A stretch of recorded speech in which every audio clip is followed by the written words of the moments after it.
All right, back again for another deep dive here on Token Trends Weekly. And folks, we got a big one today. I'm Max Ledge. And I'm Sasha Coin. Sasha, you and I have been looking at some seriously interesting stuff about what's on the horizon for Ethereum in 2025. And, well, it's pretty huge. We're talking about the Petra upgrade. Yeah, that's right, Max. And, for everyone out there who's been following Ethereum's evolution, this isn't like, just some small tweak or anything. I mean, this is being positioned as potentially Ethereum's biggest upgrade since the merge. Wow. Which, as everyone knows, was that really fundamental shift in how Ethereum reaches consensus. And actually, Petra is a kind of cool name because it's a combination of two upgrades happening at the same time. You've got Prague, which is happening on the execution layer, so that's where all those transactions get processed. And then you have Electra on the consensus layer, which is the part that makes sure everyone agrees on the state of the blockchain, right? So yeah, two big upgrades in one, scheduled for May 7th, 2025. The goal, well, it's really to enhance Ethereum's performance, make it more flexible, and ultimately create a much better user experience. Okay, so Petra is the umbrella term for these two upgrades, Prague and Electra. And it sounds like it's bringing a whole lot to the table. So let's break down these key innovations one by one. First up, we've got something called EIP 7251, which proposes higher staking limits. What's the story there? Well, what's so fascinating about EIP 7251 is that it shows how a technical tweak can have a big real-world impact. See, right now on Ethereum, a single validator can stake a maximum of 32 ETH. Right. But this proposal wants to increase that limit all the way to 2,048 per validator. Whoa, that's quite a jump. It is. So think about what that means for the big players, the institutions, and those staking services. They can go from managing tons of 32 ETH nodes to just a few really big ones. It just simplifies everything, makes their whole staking infrastructure way more efficient. Makes sense. Less to manage, less complexity. Okay, next up we've got account abstraction. I've got to say, this one sounds like it's aiming right at one of the biggest pain points for people using crypto: wallets. You got it. See, the idea behind account abstraction is to make wallets work more like smart contracts. And that opens up some really cool possibilities. Like, imagine you could approve multiple actions at once, kind of like a batch transaction. That could save time and even potentially reduce gas fees. Oh, interesting. Right. And then there's sponsored fees, where a DApp or someone else could pay your transaction fees for you. Now, this is what I'm really excited about: the potential for account recovery without needing those seed phrases. Because let's be honest, those things can be scary, especially for new users. The whole goal is to make interacting with crypto as smooth and easy as using a regular app. That's the dream, right? Definitely. That could be a game changer for onboarding new people. Yeah, for sure. Now, along those same lines, you mentioned Paymaster support earlier. Yeah. How does that fit into all of this? So Paymasters are basically made possible because of account abstraction, and they solve another big problem. Right now, you pretty much always need ETH to pay for gas on Ethereum. But Paymasters would let users pay those fees in other tokens, like stablecoins, for example. That makes sense. Think about someone brand new to crypto. They might have some USDC or some other popular token, but no ETH. Paymasters could let them start using dApps right away without having to buy ETH just to cover those gas fees. It's a huge step toward making Ethereum more accessible for everyone. That really could lower the barrier to entry for a lot of people. It almost makes you wonder, could we see a future where dApps actually subsidize gas fees to attract new users, like how some Web2 companies offer free trials? That's an interesting thought. It's certainly something to consider as this technology develops. Yeah, it'll be interesting to see where that goes. Okay, so far we've talked about improvements for stakers and everyday users, but what about scalability? We've heard about something called Blob improvements that will enhance Layer 2 support, right? Yeah, so this is where Ethereum is really doubling down on its Layer 2 scaling strategy.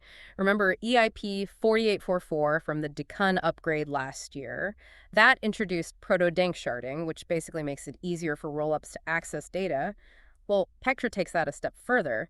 It's going to massively increase Ethereum's ability to handle all that data that Layer 2 rollups like Arbitrum and Optimism and Base generate. Okay, so it's kind of like giving Layer 2s their own dedicated high-speed lane. Yeah, exactly. Keep those rollups from clogging up the main Ethereum highway. Right. So that means Layer 2s can post more data to the Ethereum mainnet at a lower cost, which in the end means faster and cheaper transactions for all the users on those networks, and less congestion on Ethereum's Layer 1. Gotcha. So Petra is aiming to tackle staking efficiency, user experience, and scalability all at once. But it's not just these big attention-grabbing features, right? There's also a bunch of smaller UX improvements and just general maintenance stuff happening under the hood, too. That's right. And while those might not be as flashy, they're super important. Streamlining how wallets talk to the blockchain, making gas usage more efficient, these are the things that make the whole network run smoother for everyone. Okay, so we've covered a lot of ground explaining what Petra is and how it all works, but now let's bring it down to earth. How will these upgrades actually impact the stuff that people are doing out there in the crypto world today, the real-world applications and use cases? Well, let's start with those higher staking limits from EIP 7251. I think we're going to see staking on Ethereum become even more professionalized than it already is. With those higher limits, large institutions might feel a lot more comfortable staking a significant portion of their ETH holdings. It makes their operations so much simpler. But it also brings up some questions about potential downsides, right? Like, what does it mean for the overall decentralization of staking if a handful of big players control a larger share? That's something the whole community will be watching closely. Yeah, that's a really important point. Now, what about for the people actually using DeFi apps or trading NFTs every day? How could account abstraction and those paymaster features change how they interact with crypto? This is where things get really exciting in terms of mainstream adoption. Imagine using a DX and paying your gas fees directly in the stablecoin you're trading, no need to hold ETH at all, or knowing you can recover your wallet if something goes wrong without that whole seed phrase anxiety. These improvements could make the whole Web3 experience so much less intimidating, so much more user-friendly. It could be a game changer. Absolutely. And all those improvements to Layer 2 support are a direct win for anyone already using those scaling solutions, right? Totally. If layer 2s can operate more efficiently and cost effectively thanks to those blob improvements in Petra, everyone on those networks benefits. We could see much faster transaction confirmations and significantly lower fees, which is huge for attracting new users. This really reinforces Ethereum's position as the foundation of so much of what's happening in Web3. From DeFi and NFTs to DAOs, and even those real-world assets being tokenized on blockchain. Remember that partnership between State Street and Taurus? It's just the beginning. It really does feel like Ethereum is at the center of it all. It really does. Okay, so Petra feels like a huge step forward. But what does it all mean for the future? What kind of possibilities does it unlock?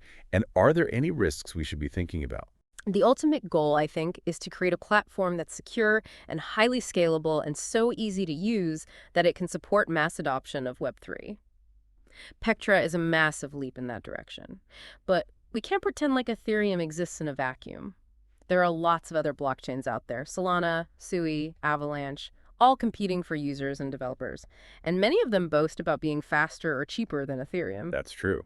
We've also seen some analysts sounding the alarm about Layer 2's potential impact on Ethereum's Layer 1 revenue. Yeah. In fact, Standard Chartered even revised their ETH price target downward because of this. What's their thinking there? Yeah, this is an interesting debate. The worry is that if more and more activity moves to these super efficient layer 2s, people might not need to use Ethereum's main layer 1 as much anymore, which could impact the revenue that the network generates from those transaction fees.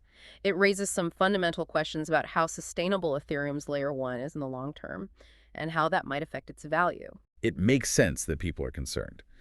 But on the other hand, Vitalik Buterin has been pretty vocal about how important Layer 1 will continue to be, even with all these advancements in Layer 2 tech. Yeah, and I think his perspective is really valuable here. He's basically argued that even if we do end up using layer 2s for most of our day-to-day transactions, layer 1 is still crucial. For one, it's the ultimate guarantor of censorship resistance, and it's also what allows assets to move seamlessly between different chains. Layer 1 is that central coordination layer for the entire ecosystem. So even though the way it generates revenue might change, its fundamental role is still irreplaceable. So Petra seems like a critical evolution in Ethereum's journey. But like you said, it's not the end of the road. There's a lot more to come and a lot to keep an eye on as things develop. Absolutely. Ethereum is constantly evolving, always trying to stay ahead of the curve. Petra is a great example of how the community is pushing the boundaries of what's possible. Couldn't have said it better myself. Well, this has been a really insightful deep dive into what's coming up with Petra. Sasha, thanks for breaking it all down for us. No problem, Max. Always enjoy talking about the future of Ethereum. And a big thanks to everyone out there for listening to The Deep Dive. If you don't want to miss out on all the latest developments shaping the crypto world, hit that subscribe button and stay tuned for the Token Trends Weekly podcast. See you next time.